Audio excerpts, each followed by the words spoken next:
I'm afraid you've been misled. I only play for sport. Which is precisely why I've come to you, Miss Croft. This is a game you've played before, with your father. You both spent years searching for the Scion of Atlantis. All you needed was the location of Qualopec's tomb. You found Vilcabamba. How quickly can you get to Peru? Hey everybody, Greg Miller from the IGN PlayStation team, here to talk to you about Lara Croft Tomb Raider Anniversary. After 11 years, IDOS and Crystal Dynamics have brought Lara's original adventure to the PlayStation 2. In case you're not familiar with the game, what you're getting for your $30 is the original Tomb Raider reimagined on the Tomb Raider Legend engine. If you don't remember the storyline, Lara's after a missing artifact, and some bad guys are after it too, so they'll have to go through Peru, Greece, and Egypt, and a couple other places on their way to try to figure out how to get this thing back. Overall, it's a good game. The addition of the Legend controls really opens things up. I remember when I played the original Tomb Raider, controlling Miss Croft felt like I was controlling a tank, whereas this one, everything's very swift. Lara still has her grappling hook. She can shimmy along ledges, run across the tops of these temples, and jump all over the place. She can jump out and she'll do this whole swan maneuver and expand her arms and grab onto ledges and dangle there, and you'll have to tap triangle to get her back up. It really feels like there's a lot more action to this. It moves a bit quicker. It's more realistic of what you'd expect a Tomb Raider to feel like. Also making the jump from Legend are really good cutscenes. They look good, they sound good, and interactive cinemas. So you'll be running with a T-Rex or some raptors, and you'll have to tap circle at the right time or tap R1 at the right time to jump and make sure that you don't die, but you're not really playing that part of the game. Another interesting gameplay element is when you are fighting an enemy, whether it be a lion, a tiger, or a bear. When they come running at you, you'll have a split second where you can jerk the joystick to the side and press circle.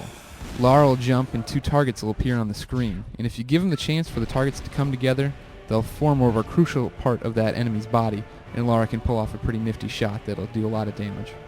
Of course, the bread and butter of the Tomb Raider franchise is excellent problem solving, and luckily that is here in Anniversary tenfold.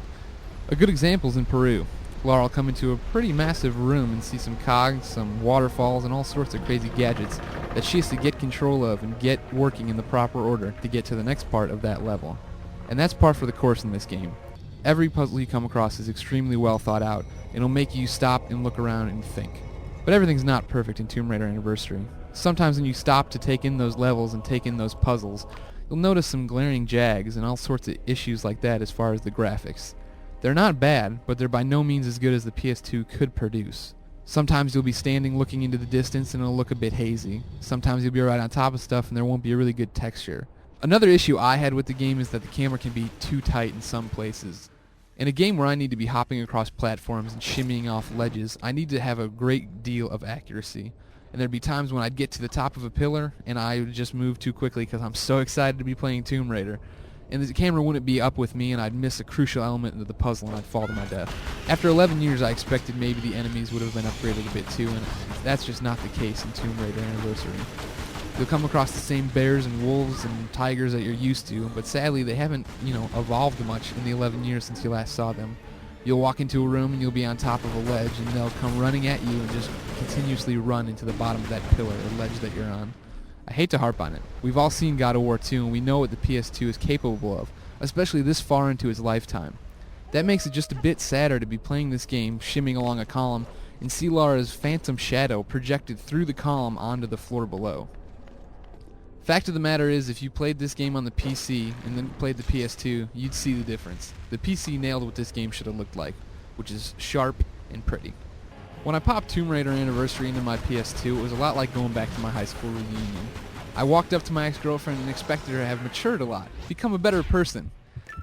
Maybe that's why I was a little bit harsh here on Tomb Raider. She didn't live up to the expectations I had after 11 years, but she's still a good game. I gave her a 7/8. That means good, and I think you'd like her too. Because let's face it, for all her flaws, we still love Lara.